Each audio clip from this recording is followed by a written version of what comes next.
July August গণহত্যার দৃশ্যমান বিচার ও প্রয়োজনীয় সংস্কার শেষে জাতীয় নির্বাচন চায় জামাতে ইসলামী।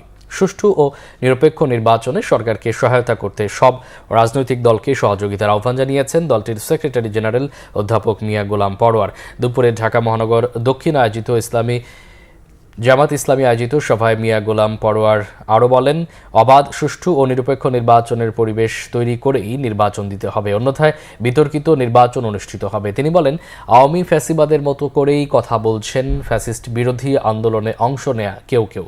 জামাত সঙ্গে থাকলে সঙ্গী আর না থাকলে জঙ্গি বলে আখ্যা দেওয়া হয় বলেও মন্তব্য করেন দলটির সেক্রেটারি। জাতিকে বিভক্ত করার জন্য মীমাংসিত বিষয়গুলো সামনে এনে বারবার জামাতকে বিতর্কিত করা হচ্ছে বলেও সমালোচনা করেন মিয়া গোলাম পরোয়ার।